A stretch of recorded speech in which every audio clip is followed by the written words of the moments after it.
So far, we've been talking about regression as a model for the mean, and we've mentioned the fact that the points actually vary from that line. They vary from that model for the mean, and we've used the residuals that come from that understanding that points vary from the line in order to estimate the slope and intercept of the line. But let's think about this line in a way that even more takes into account that variation. So here's x, and again, suppose x takes in the values 10, 20, or 30, and I have some values of y that I'll draw in a moment. The regression model says, here's the mean of y given x. And given that mean, the assumption is that the values of y follow a normal distribution centered at that point. And I'm going to draw it sideways so you can see it. So if x is equal to 10, then this line tells you what the mean of y should be.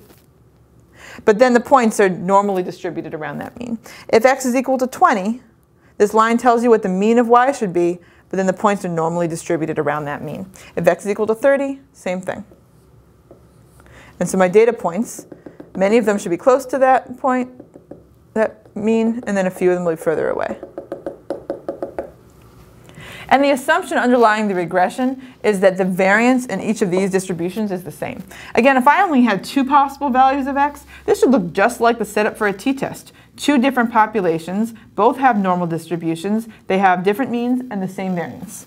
I'm just adding additional distributions now. So how could we write this? We could say, well, we've been saying that the mean of y given x is equal to beta 0 plus beta 1x, okay?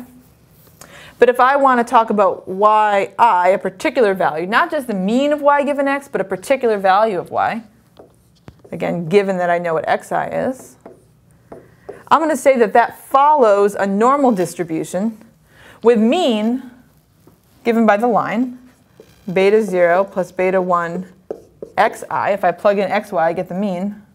And variance, sigma squared.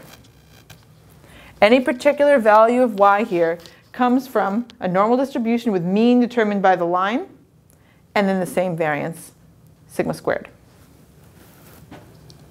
And we have independence here. I'll write IND for independence. Right? The value I draw of y for one particular x is unrelated to the value I draw of y for another x. There's another way to write this that may be more familiar to you.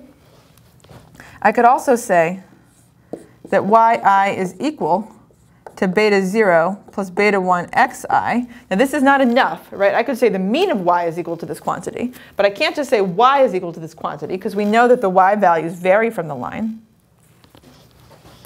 So I could say y is equal to the point in the line plus some normal error, plus something that has a normal distribution with mean 0 and variance, sigma squared. Right? It's the same thing that I wrote over there. If I want to represent a value of y, I could say, okay, well, here's x, here's the point in the line, and now I'm going to add normal error that on average is equal to 0 but has variance, sigma squared. And a conventional way to do this is to call that epsilon I, and then to note that epsilon I follows a normal distribution with mean 0 and variance sigma squared, and these I'm going to call IID, independent and identically distributed. Notice that I did not write IID here because although these y's are drawn independently, the y's are not identically distributed. Each of them has a different predicted mean depending on what its x is. These two ways of representing the regression model are equivalent.